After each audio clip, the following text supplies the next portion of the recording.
Today I'm chatting with Caroline, who is the cyber partner and part of the very esteemed Deloitte Risk Advisory team.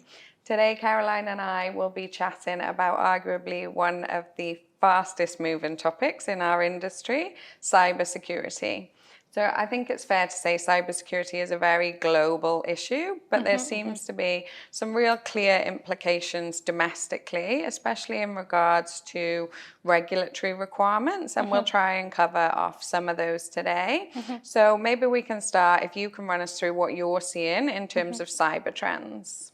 Cybersecurity threat is becoming more sophisticated.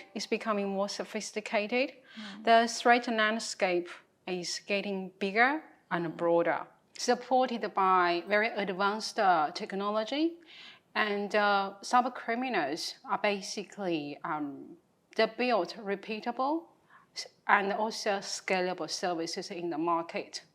So I think particularly with the introduction of AI, we are going to see more organizations going to be targeted by cyber criminals.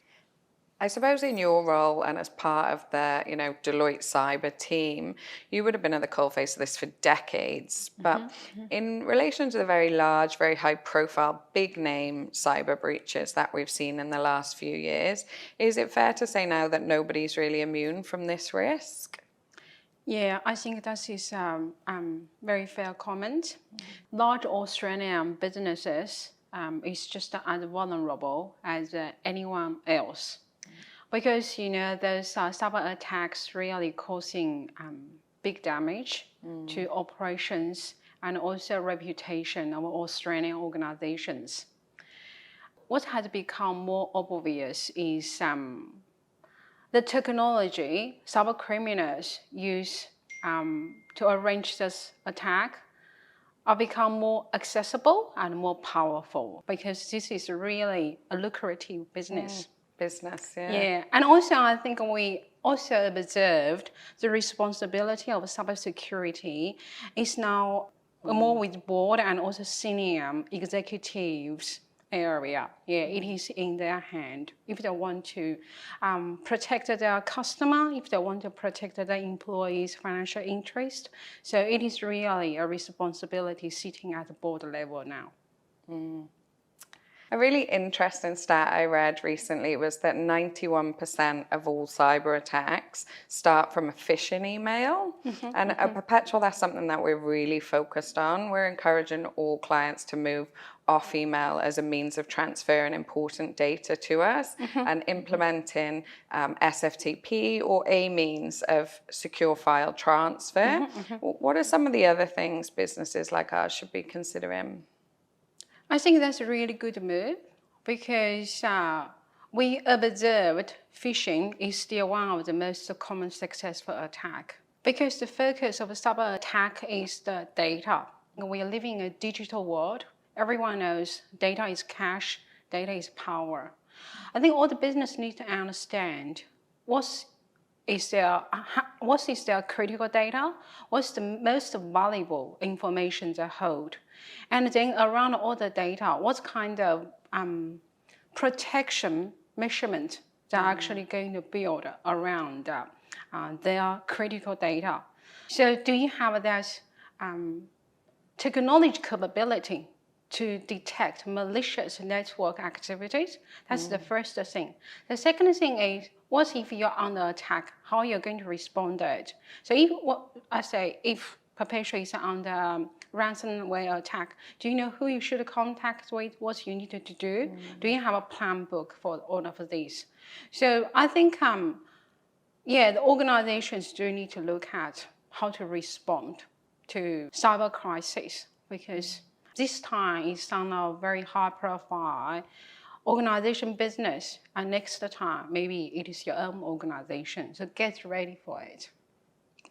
So we hear a lot about third-party supply chain, third-party risk, and maybe we can delve into that a bit deeper. Can you explain to us a bit more what surrounds that supply chain risk and what businesses can do to protect themselves? Yeah, sure. So I think we have observed that this world is really connected now. Many organizations, to run a business successfully, they need to leverage the capabilities from their suppliers. So it is very important to work with your supplier to understand their cyber risk across their people, process, and also technology. Because in a lot of cases, your suppliers actually hold your most critical business data.